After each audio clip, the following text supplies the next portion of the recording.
I never planned to work in a hospital at night. I took the job because I was desperate.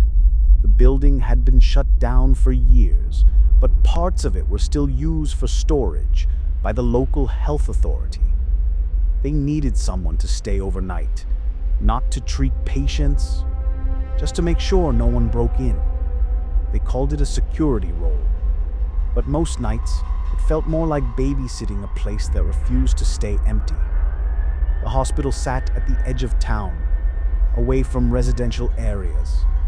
During the day, it looked harmless. Old paint, cracked windows, overgrown grass.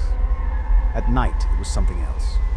Only one wing had power, the ground floor and the security office. Everything else stayed dark.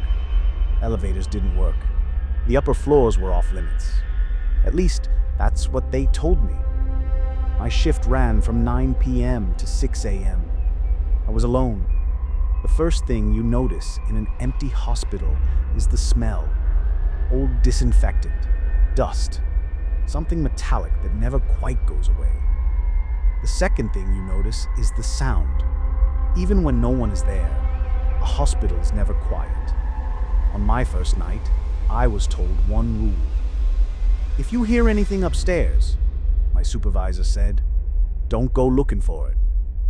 I laughed, thinking he was joking. He wasn't smiling. For the first few nights, nothing happened. I sat at the security desk, watched the cameras, and did my patrols of the ground floor. Most of the cameras upstairs didn't work. The screens showed static or frozen images. I didn't think much of it. Then, on the fifth night, one of the monitors flickered. It was showing the third floor, a hallway I wasn't supposed to access. The lights were on. I leaned closer to the screen. The hallway lights hadn't worked in years. The camera angle was fixed, pointing straight down the corridor. Doors lined both sides, some open, some closed. At the far end of the hallway, something moved. Not fast, just enough to notice. The screen went black. I radioed my supervisor. No response. I told myself it was a glitch and tried to focus on something else. But the feeling didn't go away. The sense that the building had noticed me noticing it. Around 2 a.m., I heard a sound I hadn't heard before. A hospital call bell. It came from upstairs. If you've never heard one in an empty building, it's hard to describe. It's not loud. It's polite, almost patient. I stared at the ceiling, listening. The bell rang again, then again, slow, deliberate. I remembered the rule. I stayed where I was. The next night, things escalated. During my patrol, I found a wheelchair in the middle of a hallway on the ground floor. I was certain it hadn't been there earlier. It wasn't blocking anything. It was positioned neatly, facing the nurse's station. As if waiting, I moved it back into storage and returned to the desk. 30 minutes later, it was back in the hallway. By the end of the week, sleep became difficult. Not because I was scared, but because the hospital felt busy at night. Footsteps echoed above me. Doors opened and closed on their own. Sometimes, the elevator bell would chime, even though the elevator was disabled.